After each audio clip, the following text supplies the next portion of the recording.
Hello and welcome to the another session of next Saviours Essential Question Series for NEET PG 2025. Today we are going to have a discussion on vaccination and immunization schedules.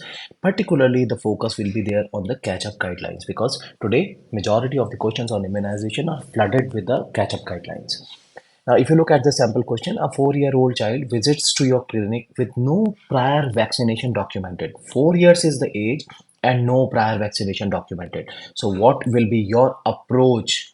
What will be your plan? So, you cannot answer these kind of the questions until and unless you are not aware of the two immunization schedules which are followed in India. One is the National Immunization Schedule, which is Government of India's Universal Immunization Program, and the second one is the Indian Academy of Pediatrics Immunization Schedule, which is recommended by the pediatrician and includes additional vaccines. The second one is the catch-up immunization guidelines. If a child falls behind on vaccination or is starting late in the immunization, then there are guidelines which are in place to catch up missed doses safely and effectively. The third one is whether multiple vaccines can be given together or not. If they are given together, why? If they are not given together, what is the reason? What are those vaccines which can be given together or not? So this is the third point. The fourth one is the gap in between the two vaccines. What is the minimum safe duration which has to be kept in between the two immunization or vaccination schedules? And finally, the recent updates or the changes in the schedule. So these are the 5 contents of the lecture that we have to proceed with. The first one is obviously the National Immunization Program, which is Universal Immunization Program managed by the Ministry of Health and Family Welfare by the Government of India. And the target population is all the children. The focus is to provide free vaccines at government hospitals and the centers to all the children in order to prevent the major vaccine preventable diseases with essential vaccine provision. Now, this National Immunization Program table is something that as a NEET PG aspirant, you already are aware of. What are the 3 points which are importantly to be remembered? Point number one, that what is the age? What are the vaccines which are to be given at that particular age? Point number two, what are the live vaccines?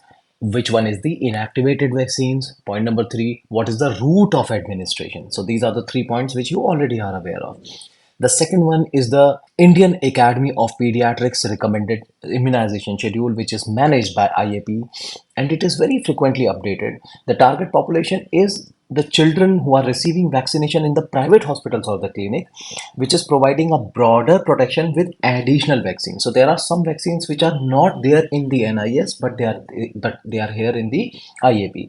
For example, influenza, the typhoid, conjugated vaccine, the HPV, the meningococcal vaccine, the varicella vaccine. So these are the vaccines which are additionally there in the IAP schedules. So what are the major differences in between NIS and IAP as we have talked about? It is management, then the availability, and the third one is the target group. But as far as the vaccines which are concerned, now how these two groups are different from each other comparing the vaccination schedules. Like for example, in case of polio schedule, the NIS is more inclined towards the provision of OPV, and in case the IPVs has to be given, it is fractionated doses which are given in 2 doses. Rather, on the other hand, the IAP schedule is providing a full dose IPV, that is intramuscular IPVs, and the full doses of OPVs. Another difference is the hepatitis A, varicella, influenza, the typhoid conjugate vaccine, meningococcal vaccine, which are not included in the NIS while they are recommended and included in IAP. Previously, even the pneumococcal and rotavirus were not included in NIS. But after a short trial in some of the states like Haryana, Orissa, it is included for all after 2021 and 2019 respectively. So they are the part of the immunization schedule, National Immunization Schedule now. As far as HPV, that is human papilloma virus vaccine is concerned, it is not yet in UIP, but it is about to get introduced because it is already recommended for both girls and boys in the age group of 9 to 15 years in 2 recommended doses, and after 15 years in 3 doses. We will talk about it later when we'll be talking about the recent or the updates which are there in the immunization programs. And then finally, the DTP vaccine, which is whole cell vaccine, is used in NIS, while acellular DTP is preferred for in case of IAP. Now, if you come back to a simplified question related to what we have studied till this point, which every NEET PG aspirant should be aware of, according to NIS, which of the following is the correct polio vaccination schedule? So, the answer for that question is straightforward. That is OPV at birth, OPV at 6 weeks, OPV2 at 10 weeks, OPV3 at 14 weeks, IPV at 1 to 6 weeks, IPV2 at 14 weeks, and OPV booster at 16 to 24 months and 5 to 6 years of age. Simple. So based on the learnings that you already are aware of, this is how the simplified questions could be answered.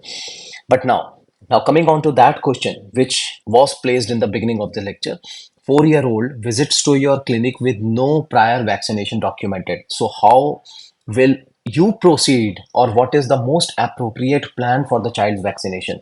And for that, you have to understand that what is the catch-up immunization guidelines.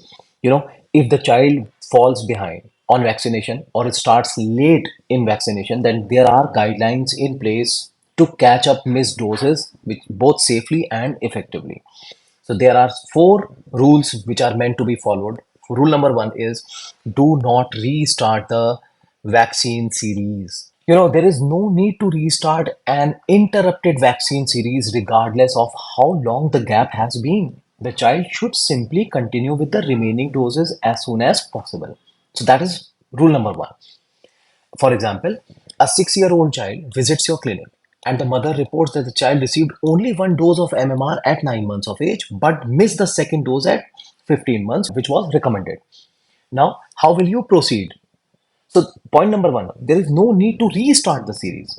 Simply give the second dose of MMR now at this point, maintaining the minimum interval of 4 weeks from the first dose that we'll be talking about later.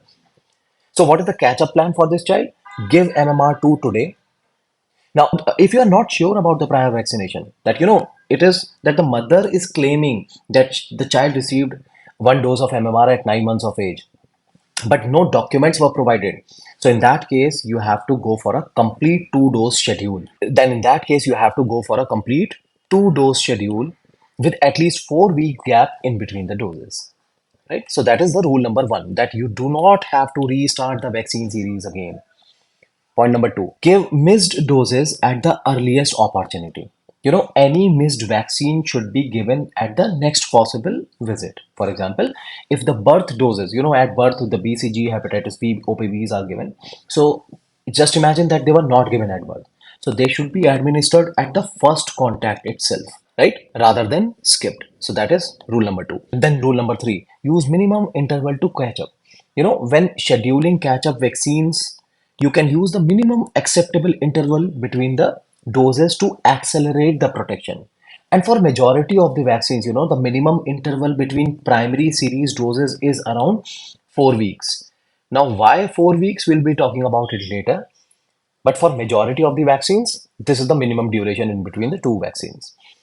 For example, a child started DTP late can get doses 4 weeks apart. And then the 4th rule is multiple vaccines can be given together. It is safe to administer multiple vaccines during the same visit if at all required. For example, a child who is behind can receive the DTP, polio, hepatitis B, and MMR all on the same day at different injection sites. Now, this avoids delay and extra visits during the catch up. So these are the basic rules for the catch-up immunization.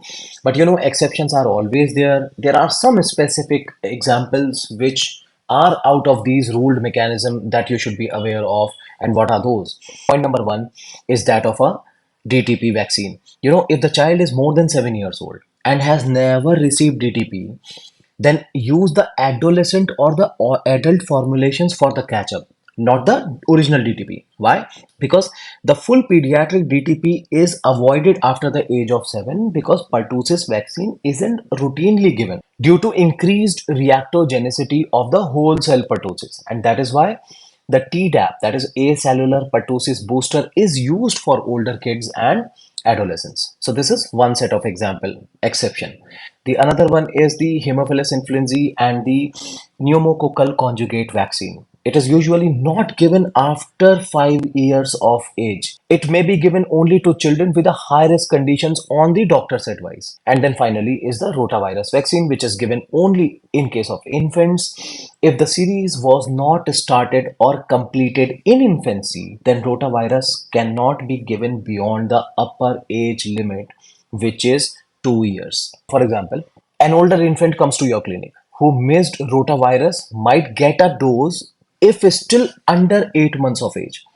So within the 8 months of age, that rotavirus dose can be given. But a toddler who is now too old will not receive it. Why? Because of reduced benefit and higher risk of adverse event like intussusception in older infants. So these are the specific exceptions to the rules of the catch-up immunization guidelines that are important for you to remember. Now, this catch-up immunization guidelines is particularly asked in relation to these four examples. One is measles, another one is varicella, then the third one is hepatitis B, and the fourth one is poliomyelitis. Particularly the hepatitis B because it is commonly observed in case of healthcare professionals. You know, if the child is of any age has not completed the hepatitis B series, complete it with the remaining doses at any given point of time.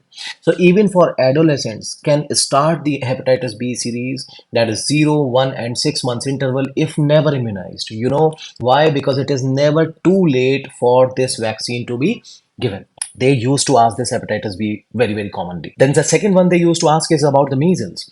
They ensure the child receives the measles containing vaccines. If a child missed the measles or MMR doses in infancy, then give MMR vaccine as a catch up. At least 2 doses of MMR recommended, which are spaced in between 4 weeks apart. So at any point of given time, MMR has to be given. The another one they used to ask is varicella, that is chickenpox. For older children and adolescents, they should receive the varicella vaccine. Now there is an age limit of 13 or more than 13 years. Now for those who are over 13 years, should receive 2 doses of varicella vaccine, while for catch up, the children who are age less than 13 years can get 1 dose, right, according to NIP schedule. As far as poliomyelitis is concerned, you already know that if the child was only receiving oral polio drops because IPV was introduced in 2015 and missed any IPV, then at least 1 dose of IPV should be given when catching up to ensure some polio immunization via injections. Imagine if the child comes to you who has received all the doses of OPVs, then at least 1 dose of IPV has to be given. Overall, make sure that the child has a total of at least 4 doses. This is extremely important of polio vaccine. That means OPV or IPV combined by the age of 5 years. Irrespective of what was provided, there has to be at least 4 doses of oral polio vaccine received by the patient. This is the importance of catch-up guidelines in the immunization schedules. So in summary, as we have talked about, the catch-up vaccination aims to provide all missed immunizations using the shortest safe intervals. So no series is restarted from scratch and the age appropriate formulations are used. Now, if you come to back to this question, it becomes much easier for you to answer. A 4-year-old child, which we have already talked about, no documentations of immunization. What will be your approach? Then answer for that question obviously is administration of OPV, DPT, MMR, hepatitis B now and schedule further doses based on the routine schedule. Why not the option B? Because the child does not need to restart from birth, right? Why not option C? As we have talked about, that delaying vaccination until 5 years is not recommended as the child remains vulnerable to serious infections like measles, pertussis, and poliomyelitis. Why not option D? Because catch-up vaccination is recommended up to 18 years of age and not just 2 years, which is being mentioned in that option. So as we know that the principles of catch-up immunization state that missed vaccines should be given as soon as possible without restarting the entire series. The child should receive the age-appropriate vaccine to ensure protection against vaccine-preventable diseases, and that is the reason why option A is the correct answer for this one. I hope you would be able to mark the answer related to any question based on catch-up guidelines correctly. Then coming on to a very important topic related to the immunization schedules, and that is that when you are catching up, then these vaccines, can they be given together or not? And if not, then what should be the gap? In order to pursue with this topic, or in order to pursue with this kind of the question, the first thing that you should be aware of is that what are the live vaccines, what are the inactive vaccines. Second thing that you should be aware of, that what is the route of administration.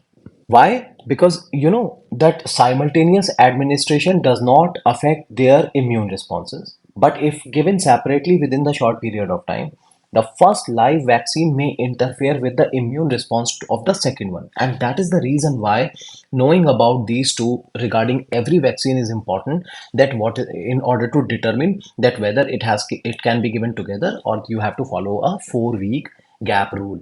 Now, point number one, if in a question there are two live vaccines which are given together, then how you should be proceeding? Live vaccine should be given together on the same day, or spaced at least 4 weeks apart if it is not administered on the same day. Either you give it today, all of them, or if they have to be given separately, then at least it has to be given after 4 weeks duration. Why? Because just now, as we have talked about, that if these vaccines are given separately within a short period of time, then the first live vaccine may interfere with the immune response of the second one.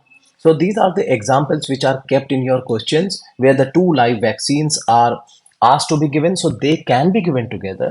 All of them, they can be given together.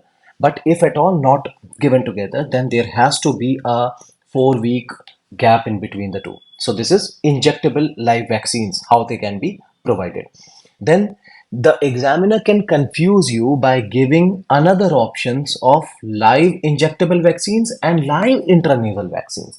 The live injectable vaccines like MMR, yellow fever, varicella, as we have just talked about, should not be given within 4 weeks of live intranasal vaccines unless given on the same day. So the same rule is followed in these cases also. But as you can see that you can get confused that if the vaccine is given intranasally, then can you go with the injectable vaccines or not?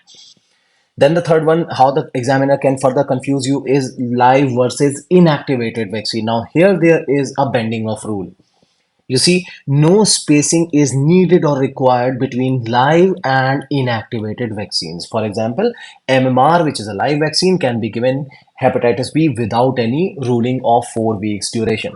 IPV and rotavirus can be given together in between 4 weeks or after 4 weeks. Similarly, DTP and varicella can be given together without affecting any immune response. So there is no such mechanism which is required in these cases. But exceptions are always there. So there are some special considerations to these rules which are needed to be mentioned. The first one is rota and oral polio vaccine. Both of them are oral live vaccines, but they can be given together safely. Remember this as an example. Another one is BCG and the other vaccines. These two are live vaccines, and BCG, if at all, is given first, then wait for at least 4 weeks before giving other live vaccines. But that is not the case in case of other live vaccines. Like if MMR or other live viral vaccines are given first, then BCG can be given at any time without any issue. So that is another bending of the rules in case of BCG vaccines. Then the third one is the Montux or the tuberculin skin test. If a tuberculin test is needed, it should be done either before or on the same day as the live vaccines. Same in the case of BCG that we have talked about, or at least 4 weeks after the live vaccine is given earlier. So this is how the tuberculin test, the BCG vaccines, and the rotavirus as a special consideration required the mentioning. So hopefully you would be able to answer the questions if they are specific or if they are in general correctly. And then finally, what are the recent updates and the changes in the schedule? The recent updates, most importantly, is associated with the involvement of the human papilloma virus vaccine, that is HPV vaccine, for the cervical cancer protection. The IAAP has been recommending the HPV vaccine for adolescent girls for years, but recently extended this recommendation to boys also. The latest 2023 IAP schedule includes HPV vaccination for boys and not just girls. So boys and the girls combined. And what is the dosing? A 2-dose schedule for a HPV vaccine for all boys and girls at 9 to 14 years of age. But a 3-dose schedule is there is started once the age of the patient is more than 15 years. Another update is that previously after the 10-year Tdap or Td booster, a booster was advised every 10 years, but now a dose in late adolescence also is specifically recommended to ensure continued protection in the adulthood. So this is a booster dose at the age of 16 to 18 years for Tdap or TD booster dose. Then the fourth one is upcoming additions to NIP. And one of the important addition is again the HPV, which is recommended by IEP, will be added to NIP also. So it is a national drive for to vaccinate the girls 9 to 14 years of age against HPV is in the work. And then finally, as we have already, although it is not new, this is something which has happened almost 10 years back, that introduced the inactivated polio vaccine into universal immunization program in November 2015, initially administering it as a single intramuscular dose at 14 weeks of age. So, as you already are aware, like the this fractionated inactivated polio vaccine strategy was introduced in a phased manner beginning in April 2016 across some of the states in India and expanded nationwide by March 2017. I hope that you find the session helpful. I hope that you'll be able to mark the answer correctly without getting confused once you are ready with the basic concepts related to the catch-ups in immunization. All the best for your future examinations. In order not to miss any update, please join our Telegram group. The link is provided in the description. Thank you.